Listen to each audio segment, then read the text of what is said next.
what's up? This is Logan Mize, and you are listening to TNCRadio.LIVE. Great leaders challenge their people not to stop at the first right answer. Tighten the Lug Nuts is the book that will help you move past that first right answer to be more effective, more productive, and more successful. This book serves as a blueprint that can be easily applied by leaders, entrepreneurs, truckers, owner-operators, all of us in our everyday lives. This is one of the best leadership books you can read to help you accelerate towards your personal and professional goals. Plus, a portion of the proceeds will be donated to truckerschristmasgroup.org. Visit TightenTheLugNuts.com to order your copy today.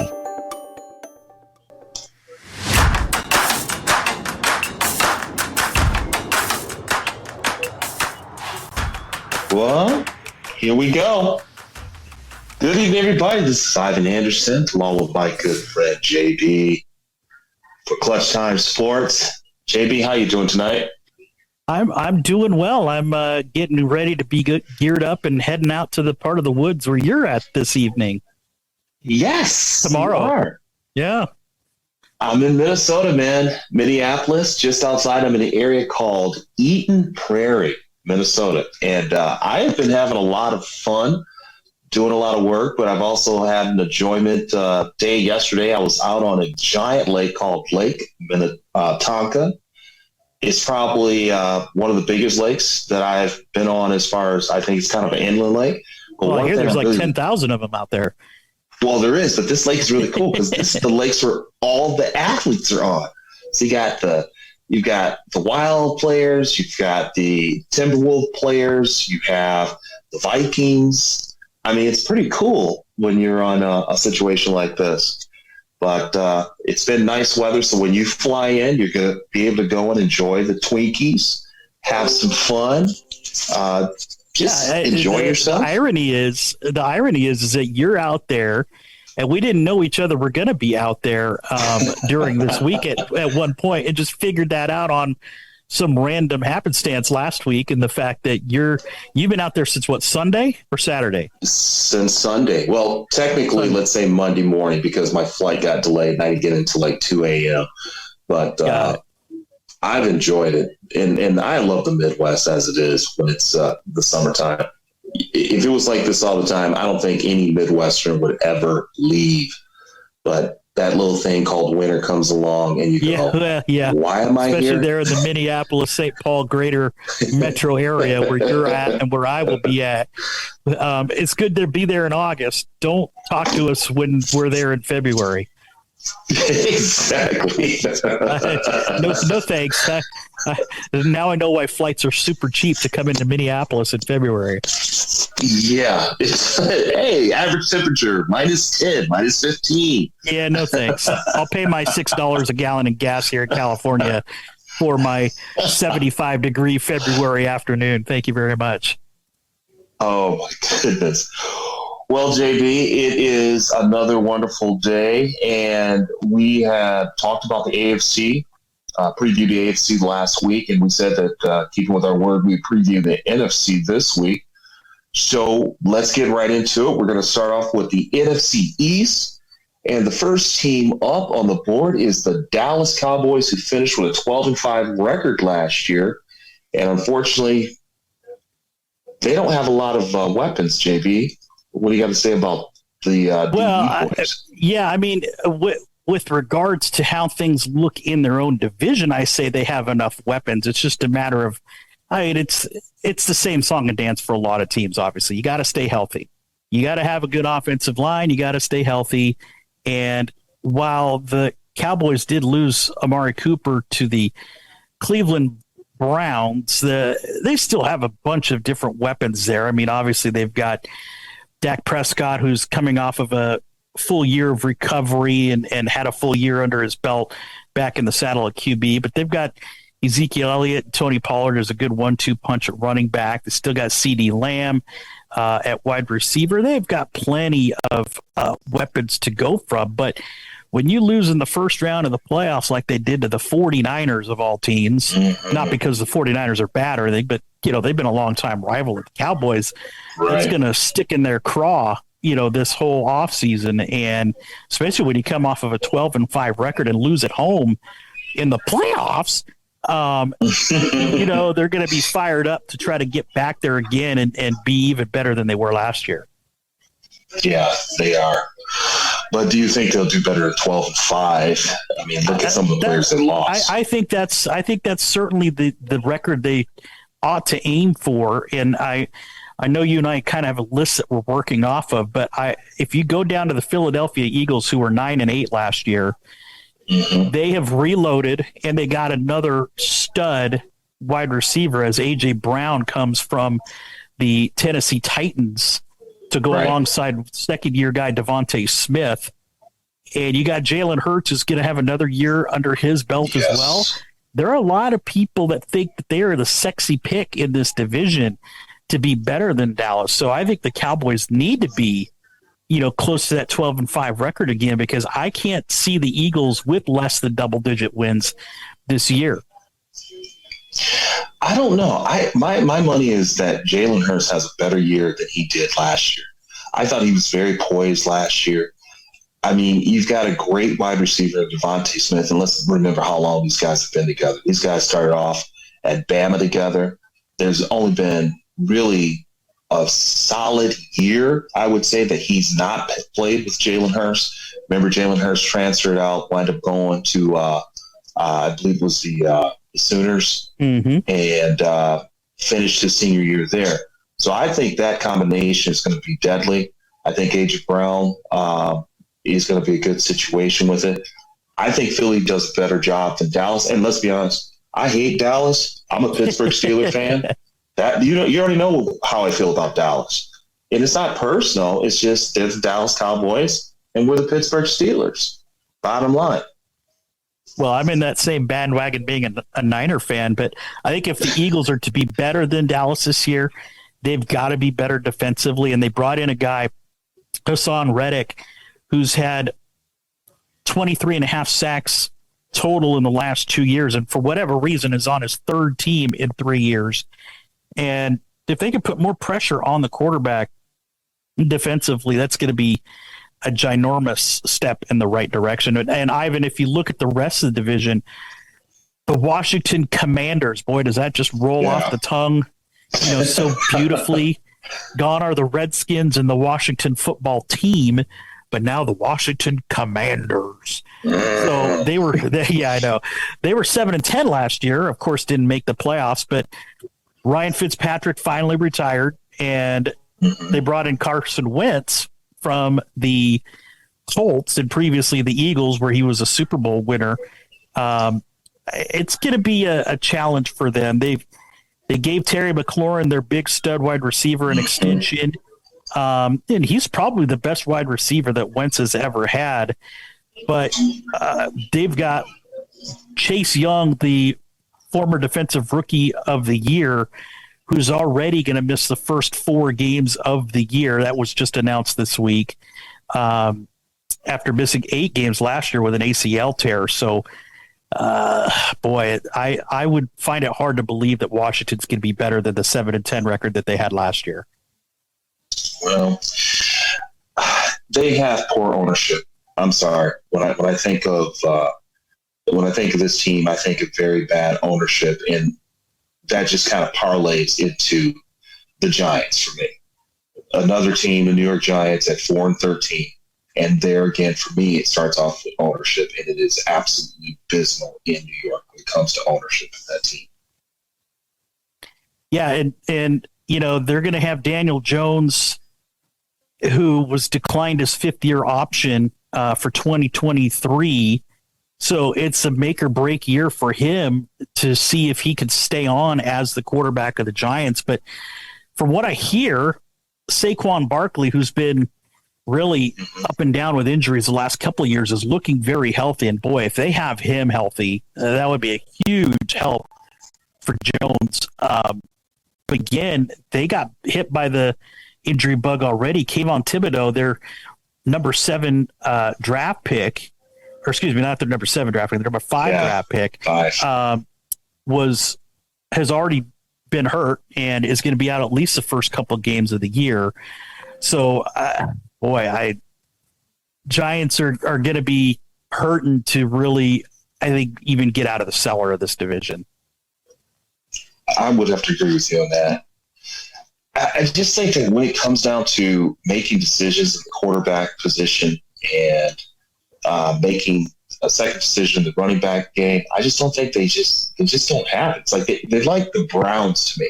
They honestly can't see around the corner. They just can't do it. And I'm not picking on them and dogging them. It is funny, though. Their franchise is like Washington and New York in this division where you feel like they don't cut ties with some guys fast enough, especially quarterbacks. Right. And they cut guys too fast on some other positions and don't give them the time to mature and get into their groove. And if you don't find something quick, I mean, look at the 49ers. We'll talk about them later. Jimmy Garoppolo's gotten to the Super Bowl twice, but or at least to the door of the Super Bowl, and hasn't won it. And he's already off. He's already gone. So that's crazy. You got to rip off that Band-Aid sooner or later, or give guys enough patience to ride out the storm and see if you can do something with them, in a year or two and give them a chance. And you just hit the nail on the head. I mean, we're talking about the NFC East, 4 teams. And you also made mention of Hanson Reddick on Philadelphia Eagles. Guy averaged 23 sacks, and he's sitting there on the third team. That makes no sense. No sense. Yep. It's going to be Dallas and Philly for sure battling it out. And hey, that's a great rivalry to keep watch out on every year. But now when they've got a potential division title on the line, that's something to always keep an eye on. Well, we're going to hit the NFC North after this short timeout. You're listening to Clutch Time Sports right here on TNCRadio.LIVE. I'm Hope Savara, your host of the Driver Life podcast, every Monday at 8 p.m. Eastern on TNCRadio.LIVE. This blog is brought to you by the Truckers Network at app.thetruckersnetwork.net. Truckers Against Trafficking can help fight modern-day slavery. Human trafficking is a real and frightening issue in the United States. It's a crime that forcefully exploits women, men, and children. Human trafficking involves transporting a person into a situation of exploitation, which can include forced labor, marriage, or prostitution. The term exploitation in this sense is commonly referred to as modern slavery. At this time, it's estimated that there are 20 to 40 million human trafficking victims internationally. According to the ACLU, the United States Department of State estimates that 14 to 17,000 people are trafficked into the United States each year. Truckers Against Trafficking exists to educate, equip, empower, and mobilize members of the trucking, bus, and energy industries to combat human trafficking. Truckers Against Trafficking goals: saturate trucking and related industries with TAT materials. Partner with law enforcement and government agencies to facilitate the investigation of human trafficking. Marshal the resources of partners to combat this crime. The Truckers Network proudly sponsors Truckers Against Trafficking and their efforts to fight against this heinous crime that's affecting hundreds of thousands of Americans each year. How truckers can help. Training video. Watch Truckers Against Trafficking's free training video and take the short quiz through their online portal. This will register you as an official TAT-trained, TAT-certified driver. Know the red flags. Download the Truckers Against Trafficking app and request a wallet card and window decal at tat.truckers@gmail.com. Share. Share Truckers Against Trafficking's training with others in person and through social media. How trucking companies, schools can help. Training video. Share Truckers Against Trafficking's free training video with your drivers. Request a digital file of your video or physical DVD from tat.truckers@gmail.com. Know the red flags. Tell your drivers to download the Truckers Against Trafficking app and or request wallet cards for your drivers from tat.truckers@gmail.com. Register. Register your company as trained to reflect your impact in the fight against trafficking and encourage others to do the same. This info blog was brought to you by the Truckers Network at app.thetruckersnetwork.net. Be sure to catch the Truckers Network radio show with your host, Shelley Johnson, weekdays at 3 p.m. Central, 4 p.m. Eastern, right here on TNCRadio.LIVE.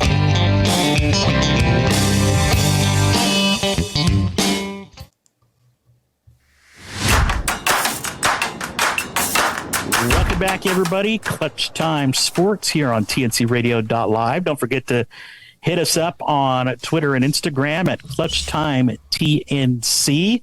We're in week 2, Ivan, of our NFL preview. Next week, we're going to have our bold predictions and talk about some fantasy football, which I know is going to be, just you're itching and ready to go, right? I mean, you and I have been in this league for 20 some odd years now.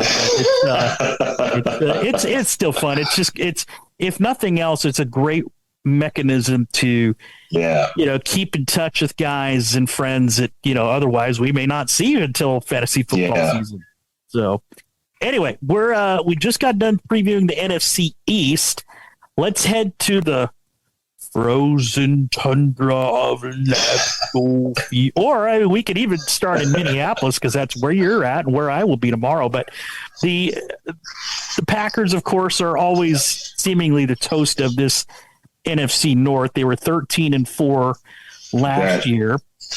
But it's always interesting to see the saga of Aaron Rodgers and how he's happy and then he's unhappy. And then, he's telling us to RELAX and, all this different stuff. But now for the first time in a while, he's going to be without a really main weapon, number one wide receiver, as Devontae Adams, as we mentioned last week, is headed off to Las Vegas to play with the Raiders. So he's already complaining about the drops of his wide receiver core. And he's kind of reneged on that a little bit this past week, but 13-4, I think, is going to be a tough task to try to repeat. And it's interesting because I think the way they're going to do that is by their defense, not necessarily their offense, because they had a loaded defense last year and they got 2 first-round picks again this year to only make it better. And I would venture to say that they're probably the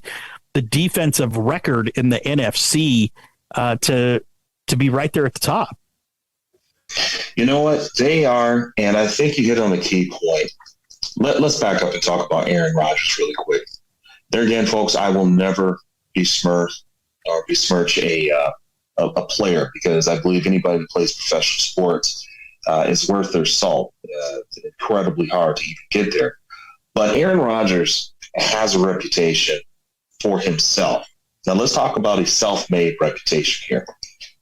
He wants to be the big dog on campus, but he's not the guy that seems to always – he can't deliver. He gets to the NFC Championship, and he can't deliver. And when I think of Aaron Rodgers, I think of a great passer, but I have to think of a guy by the name of Dan Marino. Great passer, accuracy was out of this world, but couldn't get over the hump. And I agree with you when you talk about their defense. That is going to be the MVP. To come to that 13-4 record, it's going to be all defense because without the kind of receiving core that he's used to having, I don't see it happening either. I just don't. Well, and if you look at the rest of this division, it's kind of similar to the NFC East in a way because the Minnesota Vikings, who were 8-9 last year, are almost becoming like the Eagles are in the East, one of those sexy sleepers, so to speak, to sneak up on Green Bay this year and possibly take this division. They've got a new head coach, Kevin O'Connell, who's kind of promised to make this a more pass-happy team for Kirk Cousins. And whether you're a Kirk Cousins fan or not, I think that's a good thing because Dalvin Cook at running back is a great weapon out of the backfield to catch passes, but they probably have the most electric young receiver in the game, Justin Jefferson. And going with Adam Thielen and KJ Osborne as the top 3 receivers, they are loaded on the offensive side of the ball. So, they've got a new rushing linebacker, Zadarius Smith, to go with Danielle Hunter. Could be one of the best pairs of pass rushing teammates in the league if they stay healthy. But if they were below 500 again this year and they were 8-9 last year, I would be very, very surprised. You know what? And I don't mind that when you have it's really a new team. I don't mind that they're 8-9 when they're building like this. I mean, this passing core is going to be incredible. And I think they're going to be a lot of fun to watch. That's for sure. Whether or not the record, lives up to their electricity, so to speak, that's to be remaining to show here. But I would be surprised if they don't get at least 10 wins this year. I think they do. I think listen, I have no problem with Kirk Cousins. He's consistent, and everybody in the seem to have a problem with consistency. I like the way the guy plays. He keeps his head up. I don't mind. But I'm just really excited to see how that passing core is going to be. And the defense, oh my goodness. So Darius Smith, that guy is going to be killing you. I feel for a receiver that's coming around his area. I'm a little bit bummed that I'm not going to be in Minnesota to see a football game. Now I'm going to go see a couple of Twins and Giants games over this weekend, but I would love to go into that football stadium just to take a tour of it. But I would be surprised again if Minnesota isn't knocking on the door of Green Bay here for this division title. Now, we talk about the Bears, who were 6-11 last year. Justin Fields, sophomore year coming now. They've got Darnell Mooney, who's become a pretty stud receiver, and they still have David Montgomery in the running back position. But man, if you think about the Chicago Bears over their history, Ivan, what do you think of first? Well, I think it's sweetness. I think it's defense, but I think it's sweetness. Sweetness and defense. But yes, the monsters of the Midway, or as they used to be called, were it's kind of like the Steelers. Everything kind of revolved around the defense of the Steelers. And yes, Bradshaw and all those guys were great in the 70s, a terrific offense. But, you always think of the Steelers and the Bears defensively first, and they just have not had that in Chicago. They traded away Khalil Mack already. Yes, they did. They got him from the Raiders. They sent him off to the Chargers. And their stud linebacker now, Roquan Smith's already asking for a trade, although I think that's been kind of squashed over the last couple of days. But there's just so many more questions than answers for Chicago this year. And they were 6-11 last year, so I'm not sure that I think much higher of them this year than that 6-11 record. I do. And the reason that I do is because, when Smith was demanding this trade, he noticed that, they have a young GM. I think he's like 36 or 38 years old. And he's been quoted as saying he's looking out for the whole team. He's trying to build a bigger team. And I'm one of those that believe in allowing a team to evolve from their history. Chicago Bears, as you just said, Midway, who they are in defense, Butkus, and all these other guys. I think they're going away from that. I think when you have a Justin Fields out there as talented as he has, when you have a Darnell Mooney and you've got a consistent right back of David Montgomery in the backfield, you're telling everybody in the NFC North, we are now going to be an offensive-minded team, and we're coming out to put points on the board. And if you don't believe us, just watch us march down the field and score. Yeah, we may give up a little bit as we try to figure out our defense, but you're not ready for the new Chicago Bears who's going to be putting up some numbers. I think they win 8 games, if not 9 games this year. Wow. Should we mark that as a bold prediction maybe for next week? Yes. Okay. Put it down. Because Justin Fields he's extremely talented. And I think when he first got in, they didn't let Justin Fields be himself. And I think this year they really have allowed him to kind of evolve into his own. And I think he's going to be at that top echelon of quarterbacks here in the next 2 years easily. Well, if you want a bold prediction, which I will not include next week, because I'll just give you a little spoiler now. Detroit, who was 3-13-1 last year, I don't think they get to 500, but I think that they at least double their win total from last year. And I don't think that's a real bold prediction per se, but I mean, we're talking about the Lions. So, I mean, yeah, they've got Jared Goff, and I think he actually was a pretty underrated quarterback, if you ask me, the last couple of seasons. But they're young and they're athletic. They've got DeAndre Swift and Jamal Williams in the backfield who are studs. Amon-Ra St. Brown is being joined by DJ Chark at receiver, and they drafted Jameson Williams, although it looks like he was going to be put on the injured reserve to start the year. And they've got one of the best big tight ends in the league, TJ Hawkinson. If they could just get something out of their number 2 overall pick, your boy from U of M, Aiden Hutchinson, on defense, I think Detroit can get double the wins that they had last year. I think Aiden Hutchinson is going to be a big standout like he was at Michigan. Dude is just a beast. I love him. The problem is the Rams showed you they were a quarterback from making the Super Bowl. Yep. They showed you that. I mean, they were like, we got to get rid of this guy. We went to the Super Bowl the first time with him. He was not capable of delivering. And it's not saying he's not a good quarterback. And it was like, and everybody was waiting. They're like, okay, you're about to make this switch. We're going to send Goff over here. We're going to pick up this other guy. Here we go. What's going to happen? If you win it all, you were right. You lose it all, everybody's going to dog you for the next 2 years. So Jared Goff, in my opinion, is a good quarterback. I don't think he's a starting quarterback any longer in the NFL. I think he's a backup quarterback. And I think Detroit are being unrealistic. I don't think they go 13-1. I think they probably get about, I'll give them 5 games this year. But I think even the rest of these great players that we were just talking about, they're going to even demand something better underneath that center, and it's not going to be him. Well, there are many behaviors. All right, we'll be right back after this. They try to quit. They try to change, and they end up reverting back to that same old self-destructive behavior. That's not just about smoking and drinking. That's even about leaving an abusive partner in a domestic violence situation. Sometimes people have to leave 7 and 8 times before they leave for good. Earlier in my career, when someone wanted to quit smoking, I would make sure that they were totally committed in every possible way because I didn't want them to fail. Because in my mind, if they failed, they would associate quitting with failing and then they wouldn't try anymore. But I was wrong. According to the research, we are to encourage people, keep trying, keep trying, keep trying. Because one of these times, we're going to quit for good.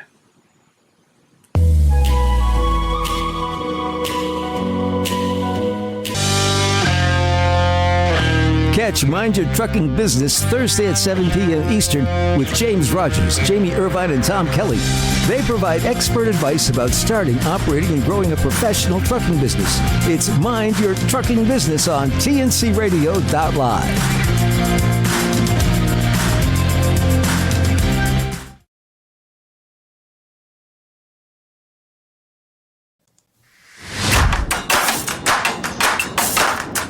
All right, welcome back to Clutch Time Sports. I'm your co-host, Ivan Anderson, along with my partner, JB, Josh Banker, and everybody in the world know what time it is.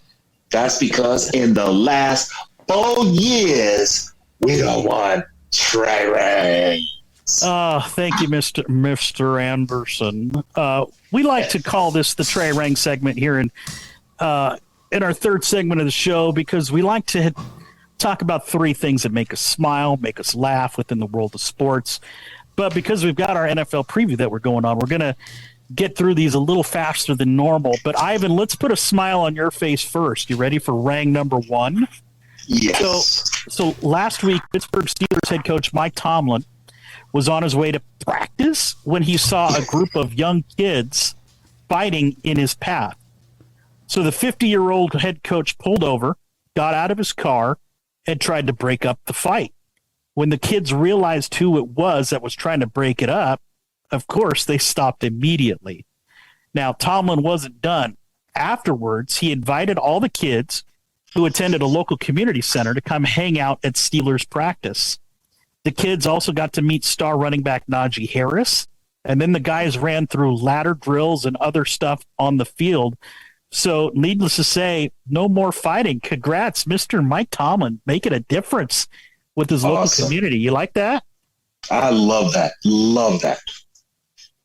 Well, rank number 2, Ivan, as you know, I'm an admitted WWE super fan.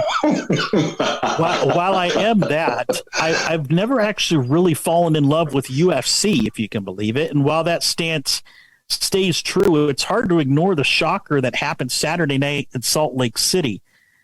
Kamaru Usman, the UFC welterweight champ who had won 15 straight UFC fights and was one away from the all-time record held by Anderson Silva, was defeated 4 minutes and 4 seconds into the 5th and final round by Leon Edwards. It was the 4th latest finish in UFC title fight history.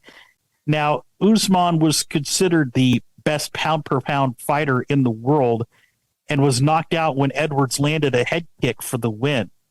Edwards is the first Jamaican-born fighter to win a UFC title and second England-based athlete to do so. Over 18,000 were stunned, but maybe none more than announcer Joe Rogan, whose reaction as he called the match has since gone viral. Ivan, when you get a chance later on, Google Joe Rogan and Usman, because that meme has gone into circulation into more things than I think I've seen over the last 3 or 4 days. It's been ridiculous. So congrats to Leon Edwards, who is now the new UFC welterweight champion. Wow. That's crazy. Yeah, there was I didn't look up to see what the odds were, for that victory, but there were a bunch of people that just lost their marbles, in Salt Lake City when that happened. So that was a huge upset. Well, rank number 3, we end Trey Rangs tonight with something for the gamers. So earlier today, I don't know if you saw this, Ivan, but EA Sports announced that Anaheim Ducks forward Trevor Zegras, who burst onto the scene as a rookie last year and with his highlight reel goals, and Canadian female hockey player Sarah Nurse would be the new cover athletes for NHL 23, which comes out on October 14th. Now, Nurse, who won an Olympic gold as a forward for Canada at the 2022 Beijing Games, becomes the first women's hockey player to ever grace the EA Sports hockey franchise cover.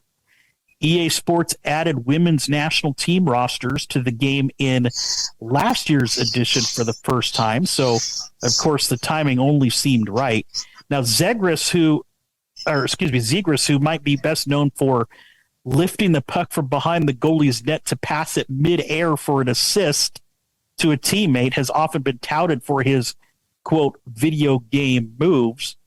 So, again, seems only fitting that both Zegras and Nurse are now the new cover athletes for the 2023 NHL EA Sports video game cover. How cool is that? Congratulations to them. Yay. All right. Awesome. Congrats, Sarah Nurse and Trevor Zegras. And that is this week's Try Ranks, which leads us now back to our NFL preview. And Ivan, I'm kind of glad we saved this division for this segment because there's not a ton to really talk about, let's be honest. No. The NFC South, I mean, it's Tampa Bay or bust, right? I mean, they were 13-4 last year. Right. Brady retired and unretired. Gronk retired and has stayed retired, well, for now. But now Julio Jones and Russell Gage are alongside Mike Evans and Chris Godwin. And on top of that, they brought in Carlton Davis to help shore up the secondary. They've got a new head coach in Todd Bowles, who replaces Bruce Arians. So could you imagine anything less than another 13-win season for the Bucs as long as Brady is healthy? Brady is going to do it, and I have no reason to believe it's his to lose. Going to the Super Bowl. It's up to him. There's nothing else you can teach this man. He already knows the game. He can see the secondary. He can see the surprises. He can see he sees everything. So there's no defense he has never seen. And at this point, there's very little anybody can teach him. I would like to see a 48-year-old Mr. Terrell Owens to join him. I'm sorry. I saw that video. The guy is running a 4.45 at 48 years old and is ripped like he's 30. So, well, I mean, they're without a tight end now that Gronk is gone. Maybe he could suit up and to play on the offensive line. I don't know. At this point, knowledge is king. If he can take the hits, knowledge is king. Put him on the field there, Tom. Put him on the field. So the rest of the division is fairly less intriguing as Tampa Bay. New Orleans was 9-8 last year. They got rid of Sean Payton after 15 years as head coach and brought in a longtime defensive coordinator, Dennis Allen. Right. Jameis Winston's back and healthy. If Michael Thomas, who had arguably been one of the top 3 receivers in the league, is back being healthy, they have a lot of weapons, that's for sure. They drafted Chris Olave from Ohio State, your second favorite college football team.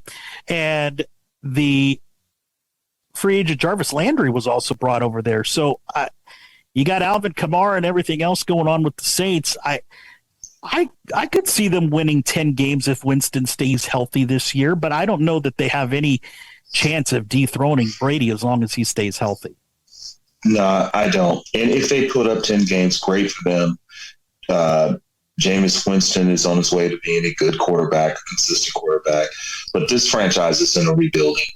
I mean, they lost what they really had for, 10 plus, 12 plus years. And it's hard to replace a quarterback who was so beloved in the city that he was. And I don't know. That Drew Brees, Sean Payton combo is nothing short of Hall of Fame bound for sure. Absolutely. And I just think that they're in a rebuilding time. And football is not like any other sport. It can take years to rebuild. So the other 2 teams in this division, Carolina, who's 5-12, they officially announced Baker Mayfield will be their starting quarterback for week 1, beating out Sam Darnold. They got to keep Christian McCaffrey healthy. Yeah. I think they have enough weapons to be better than 5-12. In fact, I could see them in Atlanta, who was 7-10 last year, flipping their records because I don't have the faith in Marcus Mariota that I think Atlanta does. Calvin Ridley suspended for the year. They just don't have the weapons that they've had over the last few years. And I'd be surprised if a small bold prediction, is that an oxymoron? A less bold prediction. I think Atlanta could be the worst record in the NFC this year. That's my. I think Matt Ryan hit his peak. I think he's peaked. About a couple of years ago, he was like on fire, if you remember. And I think that he's kind of settled in to be the quarterback he's going to be for the rest of his career. There again, you can only have one championship, and Atlanta's not going to be there for a little while. I think when I look at the teams that are rebuilding in the NFC South, I have to go to Atlanta, New Orleans, and probably third would be Carolina. As far as being back on the map sooner than later, you mean? No, I'd be back on the map later than sooner. Okay, so you would have New Orleans, let's say, perhaps second behind Tampa, within Carolina and Atlanta, kind of in that order. Yeah, exactly. I agree with that. I really would like to see Baker Mayfield or Sam Darnold take a step up in their career and really lead a team, but I think they're going to have a short leash no matter who's in at quarterback, and it'll be interesting to see how that plays out throughout the year. Yeah. Well, folks, we will be back for our final segment where we'll talk about the NFC West. You listen to Clutch Time Sports on TNCRadio.LIVE. That's right. I'm not a spring chicken anymore, but I'm doing good. I went in for a full physical yesterday, requirement by my insurance company, and the doctor was like, "Wow, you're doing good." So I was very happy to hear that. Well, good. Yeah. Lost some weight. Blood looked good. So, yeah, all good. Yeah, fantastic. I also had a doctor appointment yesterday and went in and, it was one of those appointments, bend over and cough and all that kind of. The worst dentist ever, I'm telling you.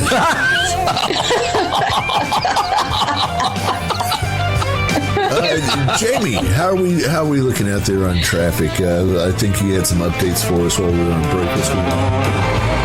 For the latest in traffic, weather, and information, catch the Morning Grind weekdays on TNCRadio.LIVE. This blog on TNCRadio.LIVE is brought to you by the Truckers Network at app.thetruckersnetwork.net. Quick and healthy meals for truckers. Life on the road can make it challenging for truckers to find a healthy meal. Truckers are on the go and sometimes on a strict time frame to get their loads delivered on time. Stopping at a truck stop for fast food sounds like the most convenient option.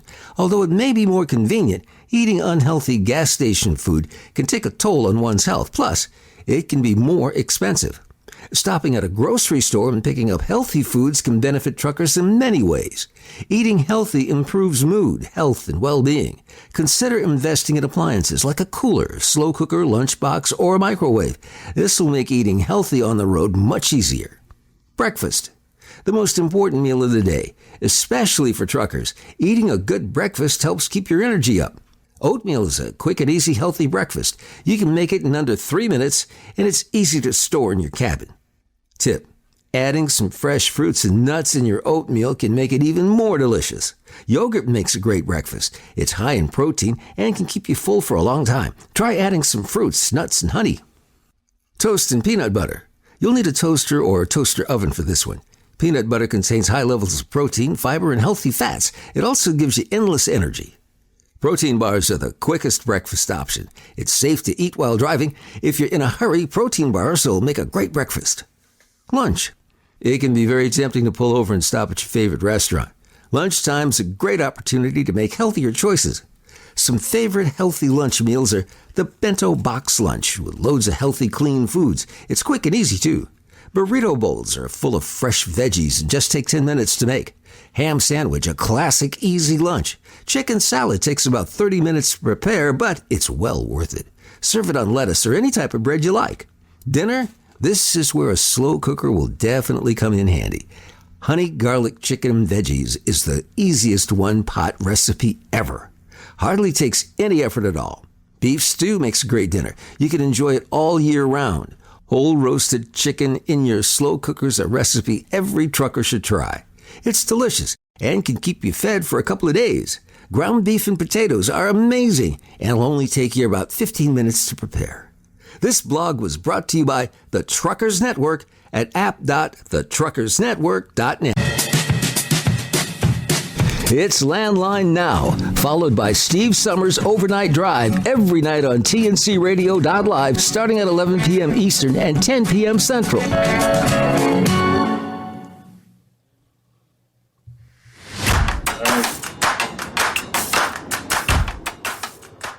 Welcome back to Clutch Time Sports. I'm your co-host Ivan Anderson with my big friend JB. On the other side, Josh Banker. JB, let's get back into football here. Let's jump right into the NFC West. As you and I were talking about there, I said to you, I think the road to the NFC championship goes through the West.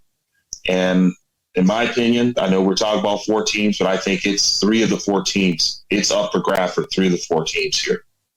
Yeah, I think the odds are certainly more in the favor of the Rams and the 49ers, who were in the NFC Championship game last year. But each of those 2 teams certainly has their questions that need to be answered. And if we start with the Super Bowl champs, the defending champs are probably the odds-on favorite again to repeat. They were 12-5 last year. They lost Robert Woods to an injury mid-season, and now he's gone. But they brought in Allen Robinson from the Bears, who's going to be very motivated, and they're going to have the reemergence of a healthy Cam Akers at running back to keep this a pretty potent offense. It's just a matter of whether or not Matt Stafford, who's kind of been flirting with some elbow issues already, can remain healthy enough for this team. Now, I mean, boy, Aaron Donald flirted with retirement and has since, decided to stay and not retire. Von Miller goes to Buffalo, but they bring in Bobby Wagner from their fellow division rival Seattle to take over a linebacker. I mean, the Rams are loaded. I mean, all things being equal, everybody healthy, it's hard to not imagine the Rams back in the Super Bowl again.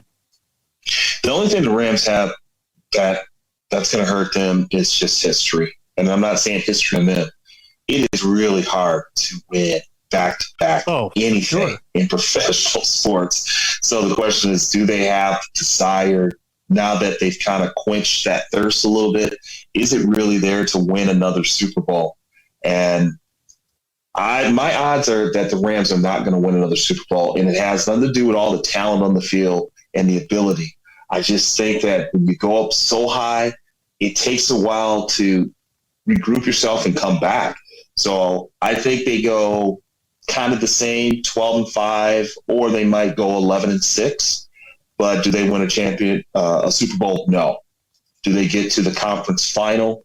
This year, I'm going to say no. Okay.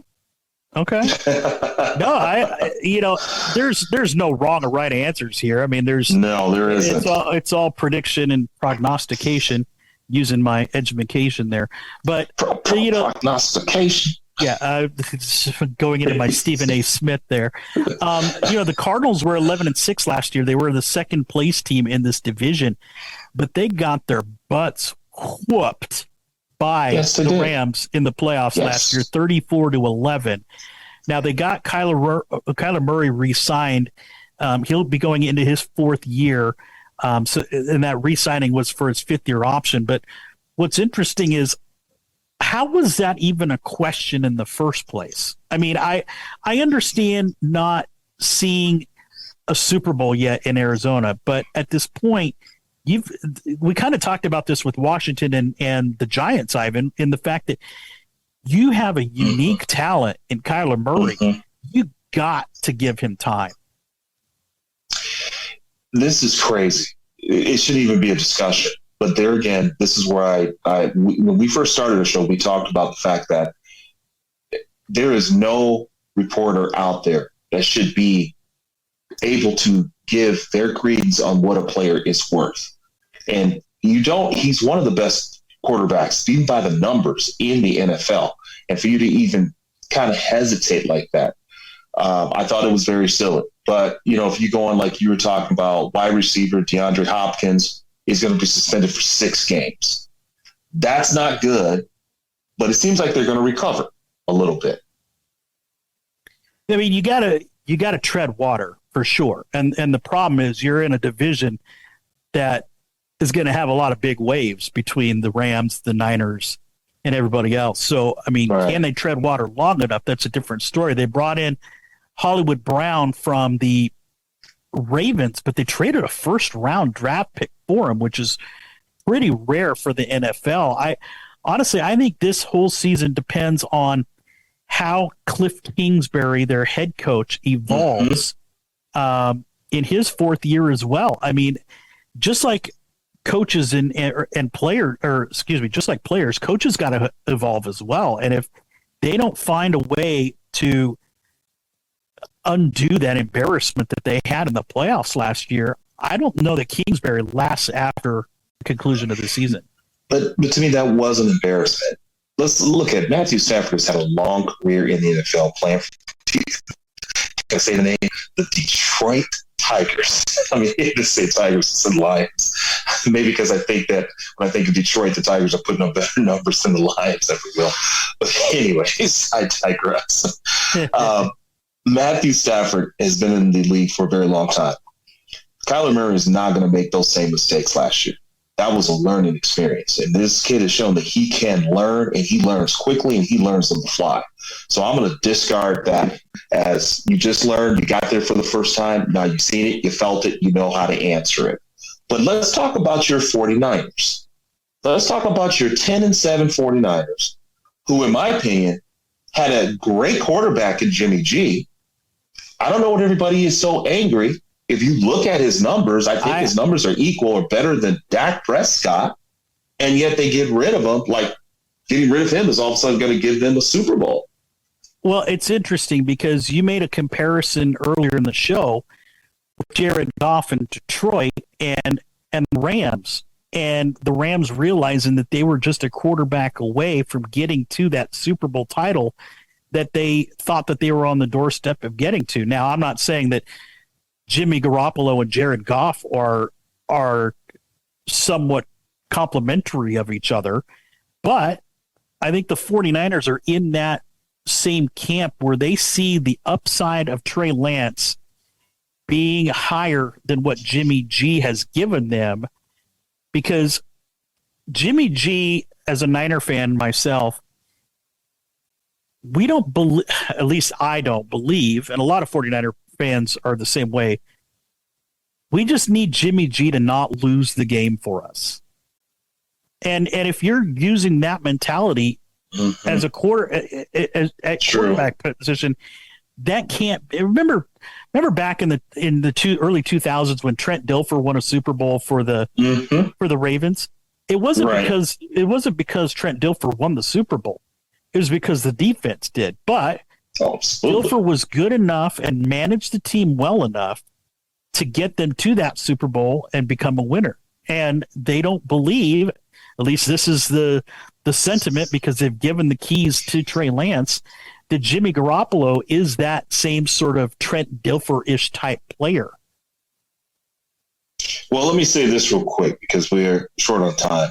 We're not really going to talk about Seattle Seahawks. They're 7-10. They lost the best quarterback that they have. They have nothing left other than Pete Carroll trying to do what he always wanted to do, which was basically make this team a defensive team only. I don't really feel that they have a lot of outside receiving weapons, and I think they're going to wind up quarterbacking by committee as well. Let's talk the last couple minutes about the three best teams here. So I've got a question for you, JB, regarding the 49ers. Do you really think that Trey Lance has what it takes to get over the hump of what Jimmy G has done? I do, but I don't think it's going to be as immediate as a lot of people think, which is why I was surprised that they were so quick to get rid of Jimmy Garoppolo. And technically, he's still on the team. They haven't gotten rid of him. But I think he's been rumored to join every team except for maybe the Calgary Stampeders at this point. I know you'd appreciate a little Canadian football. But the fact is that Jimmy G has been one of those guys that can't get over the hump because he's not a very mobile quarterback, which Trey Lance is the complete 180 of. And he's got a better arm than Jimmy G. He may have to step up to be a better consistent passer of the football completion-wise. But the more weapons you have on offense, the better. And whether or not Lance can run the ball or run different kinds of offense that Jimmy G has been running for the last several years, of course he can. But whether or not, I think it's kind of like with Green Bay in a way, the 49ers, if they get back to the Super Bowl, it's going to be because of their defense first, and then Trey Lance making the plays that he needs to get them the wins. Well, Trey Lance better do equal or better what Jimmy G did, because your fans, including yourself, are going to be looking at Trey Lance and the head coach and the GM and the whole 49ers organization going, are you kidding me? At least we were consistently getting to the NFC conference finals. Yep, for sure. Well, that was a pretty quick run through of the entire NFC, Ivan, and of the AFC last week. We've got our bold predictions next week. We're going to talk a little bit of fantasy football as well. Thank you, everybody, for joining us here for the NFC preview on Clutch Time Sports. Don't forget to check us out on Twitter and Instagram, Clutch Time TNC. Have a great weekend. Rest of your week there in Minnesota, Mr. Anderson. You got it. Thank you very much. Good night, everyone. Good night. Everyone. Good night. Everyone. Good night. Everyone. Good night. Everyone.